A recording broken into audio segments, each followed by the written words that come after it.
the channel. If you are new here and you don't know my face, my name is Stephanie Jean, and this is my channel where I like to talk about stuff on the internet. In today's bookshelf video, we are discussing the love triangle that never was, the Hunger Games trilogy. Now, it's important to note that the fact I'm even making this video is something of irony, because the Hunger Games is about a revolution, and the Capitol turns it into a soap opera reality TV show. Now, this argument has been made over and over again throughout the internet, and I fully agree. The fact that the Capitol capitalizes on the drama side of the Hunger Games rather than the brutality of it, the fact that we as consumers are just as silly about the Hunger Games franchise as the Capitol is over the Hunger Games actual is weird. Even so, to my recollection, there's a fair bit of debate amongst us fangirls who, in the height of the Hunger Games craze during the mid-2010s, would either root for Team Jacob or Team Edward. Sorry. Would either root for Team Peeta or Team Gale. I'm of the opinion that the Twilight Saga sparked something in audiences and fangirls everywhere. It capitalized the idea of the love triangle. It's so dramatic, it's so entertaining, and it's so, may I say, marketable. I cannot begin to list all of the Team Edward paraphernalia I had in my room during middle school, and I'm not gonna say I'm embarrassed of it, even though I kind of am, but like, it makes sense for the age I was. Anyway, I'm getting off track. At the beginning of this experiment, I had the hypothesis that the Hunger Games never had a love triangle. That is not a thing. But since it had been a few years since I had read the books or seen the movies, I figured I needed to do a reread because, you know, I need the evidence to back up these claims. But going into the reread, this was my argument. I'm gonna read it to you. Gale cannot be considered a love interest for Katniss because she is not in love with him. He is a comfort interest because she is comfortable with him, but she does not love him romantically. There is one part of the series in particular where Katniss says that her and Gale would have probably ended up married if not for the Hunger Games, and it's clear that Gale is in love with Katniss, but she doesn't think of him like that and probably never has.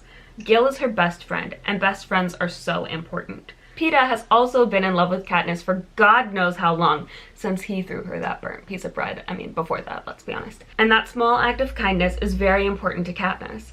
Now, on the other side of this non-existent love triangle, Gale has taken care of Katniss's mother and sister while she's gone in the games. He works hard not only to provide for his own family, but to make sure that hers is surviving too. He does this out of love for her, but that's not how Katniss receives it. It's almost as if Katniss feels like Gale and her are in this battle together, survival in District 12, like they are a team or pack of wolves. When she and Peeta enter the 74th Hunger Games, they are literally a team. They have to survive with the help of each other or be killed for Capitol entertainment. They are less like wolves and more like fugitives. My question going into the reread is, why does Katniss seem to value Peeta's efforts more than Gale's? Alright. Starting at the very beginning, on page 6, Gale is a safe space, and I quote, "In the woods waits the only person with whom I can be myself, Gale." Now, keep in mind that her and Gale, like, their friendship is described later on how it started as hunting partners in the woods, but they didn't start hanging out until after Katniss's father had died.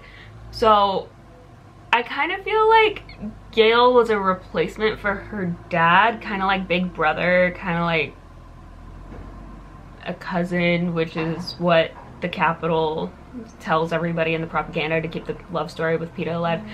Anyway, on page 7, Gale says, "Look what I shot." Gale holds up a loaf of bread with an arrow stuck in it, and I laugh. Now, we haven't even met Peeta yet, but on page 7, it is clear that bread equals love. Already, like, this done deal. Like, Gale had no chance. Page 8, she says, "He could be my brother." And then he starts talking about running away and leaving the district and having kids, which is weird because he's 18, she's like 16. It's just not. Page 10, "There's never been anything romantic between Gale and me." What else do you need? What else do you need? She says that she'd be jealous if he was with somebody else, but not for the reason people think, just because it's hard to find good hunting partners. it's not romantic, guys. Then we have the reaping where Katniss volunteers, but then we have the reaping of the boys and Peeta Mellark is chosen. Automatically, she's like, no, no. I'm pretty sure she's been in love with him too, but because she's been so focused on, you know, not dying and keeping her family alive, that it's not really something that she's given any thought to, especially because he's from the like town area and she's from the seam, which is kind of like a hierarchy inside District 12, that because they're in these different social statuses, they're probably never going to be together. So I don't think she gave it any thought because there was no point. Does that make sense? She's very much like, this is the situation at hand, this is what I need to focus on, this is what I need to deal with, everything else is unimportant. And then she goes into talking about the boy with the bread scenario, which obviously proves that he loves her, but because it was such an important moment for her, you know, how could she not fall for that, you know? And also, I mean, I could be wrong. She could just feel indebted to him. Feeling indebted can easily just be gratitude, which can easily turn into love later, so yes. Also, I think it's weird that Peeta Mellark's father visits her before she goes. Like, does he know? He might know. And then before she leaves, the last person to visit her, of course, is Gale. Finally, Gale is here, and maybe there is nothing romantic between us, but when he opens his arms, I don't hesitate to go into them. Comfort does not equal romance. And he leaves saying, remember I blah blah blah, but we don't hear what it ends with, so we can only assume that he's saying I love you. But that's not really the point of this, because if Katniss doesn't feel anything for him, it's not a love triangle. And then the tracker jackers, she drops the tracker jackers on the careers who are sleeping underneath her when she's in the tree, and Peeta is still with them at that point, but he has come back because she was getting the bow off Glimmer's body. If you haven't read this, it's probably not making any sense to you. But he comes back and he says, what are you still doing here? When she drops the tracker jacker nest onto the careers, it kills Glimmer and one of the other people in that alliance. And he rushes back and tells her to freaking beat it, but then Cato crashes through, and so she runs away. But then Peeta fights off Cato so that Katniss can get away. Granted, she doesn't really recognize that that's what happened for the first couple days, partially because she's knocked out, and also because she was super high on tracker jacker venom and she was tripping out. But he did save her life again, so. And then on page 197, she is contemplating why he's doing the things he's doing, why team up with the careers and help them find her if he's just gonna help her escape from them. And then she says this, I wonder what Gale made of the incident for a moment, and then I push the whole thing out of my mind because for some reason, Gale and Peeta do not coexist well together in my thoughts. This is where I'm making this love triangle argument, right? So the reason why Gale cannot be a valid love interest for Katniss is because, sure, he could have two pre-Hunger Games Katniss, but the Hunger Games changes her as a person, and character development, she cannot go back to who she was before. She cannot be with Gale. Gale is her old life. It's her old world. So any romantic feelings that might be portrayed are just her wanting to cling to her old life. It's not about him, it's about her. So yeah, that's gonna be my main point probably, but we're gonna keep going. And then on page 236, after Rue dies and Katniss is about to go collect wildflowers to kind of dress her with, as she's laying there with Rue's body, she is remembering all of the rantings and ravings of Gale in the woods, raging against the Capitol. And she's like, I can't ignore those anymore. Like, I understand now. It's personal now. I feel it now. But then Peeta shows up in her brain as well. And before they had gone into the arena and he had talked about how he didn't want the games to change him and he wanted to still be himself, which, by the way, is horrible foreshadowing to what they do to him, which is absolutely heinous. I just think it's really interesting how, like, these two ideologies of raging against the Capitol and holding true to yourself are represented in, you know, Gale, who represents her old life, and Peeta, who represents her new life, or the games and like the transition that she has to go through.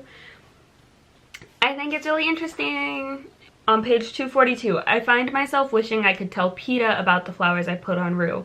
Wanting to tell PETA, not wanting to tell Gale, because what she did correlates to what PETA was saying more than it correlates to what Gale was saying. Yes, what Gale was saying was underneath it still about raging against the Capitol, about it being an act of defiance, but it was a PETA style defiance, not a Gale style defiance. Like, you would think that she'd want to tell her best friend Gale, but you know. And then on page 260, suddenly out of nowhere I'm scared he's going to die, and then impulsively I lean forward and kiss him, stopping his words. This is probably overdue anyway, since he's right. We are supposed to be madly in love. And then she gets a gift from a sponsor slash Haymitch, and it's soup, and she's like, all right, I need to give more romance if I want to keep PETA alive. Does she love him? At this point, I would say no, because she's still in survival mode. I don't think that she recognizes that she loves him until later. I think that those feelings are there, but she just isn't dealing with it right now. And then they have their like little honeymoon phase in the cave while they're healing. Gale's not my boyfriend, but would he be if I opened that door? He talked about us running away together. Was that just a practical calculation of our chances of survival away from the district, or something more? I wonder what he makes of all this kissing. So like, I think she's finally putting it together that Gale likes her a lot. This is also one of the pillars of my argument. So this is on page 297. While I was talking, the idea of losing PETA hit me again, and I realized how much I don't want him to die. It's not about the sponsors, and it's not about what will happen back home, and it's not just that I don't want to be alone. It's him. I don't want to lose the boy with the bread. This is so crucial, and the reason why Gale cannot be a valid love interest for Katniss after the Hunger Games is because, as I've already said, Gale represents her past life. Gale represents what she had, what she used to be. But PETA is with her through this dramatic, traumatic transformation. No one else is going to understand what she's going through except for him. Before the Hunger Games, no one would understand Katniss's experience except for Gale. But after the Hunger Games, even Gale can't understand what she's going through. Only PETA can. You could argue that maybe Haymitch can, but really Haymitch is too drunk to understand anything anymore, I think. And then on the next page, they kiss again, but she says, this is the first kiss that makes me want another. And then on page 311, Katniss goes into her little mental wormhole, which again is valid because it's her point of view. But she goes on to this rampage about how she never wants to get married, she never wants to have kids because she doesn't want to have kids have to go through the Hunger Games. And so what's the point of falling in love with PETA when she can never give him what he would want, which she assumes that he wants. And the same thing, her thoughts go to Gale, you know, with never being able to give Gale marriage or kids. So she's using that to kind of, I think, dismantle her own feelings. On page 343, you're not leaving me here alone, I say, because if he dies, I'll never go home. Not really. I'll spend the rest of my life in this arena trying to think my way out. Which just reinstates what I was already saying.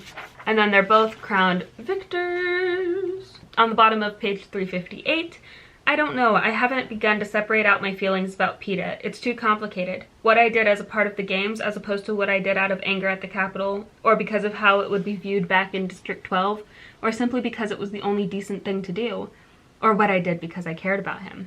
So she doesn't even know why she's doing what she's doing. And then 372 is where PETA accuses her of doing everything for the games, and she says it wasn't all of it. Quote, pain in his voice is palpable. Already the boy with the bread is slipping away from me. That was a lot, and that was a lot of quotes, and I'm sorry, but I think I made my point. So that is the book. And then I watched the movie, and the movie does a pretty good job of sticking to the book. The only thing that it does is it reinforces the idea of a love triangle by having the extra scenes where it cuts back to showing District 12 watching the Hunger Games as it happens and focusing in on Gale, and Gale, like, in every one of those scenes just does this.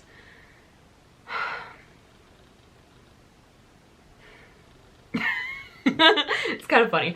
It reinforces the idea of a love triangle, but like I had said before in the opening, that's marketable. It's easy to sell that in merchandise to fangirls. But that is it for this first installment of this series. Let me know what you think in the comments down below. Is Gale a valid love interest for Katniss? Let's be basic. Are you Team Peeta or Team Gale? I think it's kind of obvious that I'm Team Peeta, but you know, as always, you can connect with me online at P_StephanieJean, and I will see you in a new JuneTube video tomorrow. Love you, bye!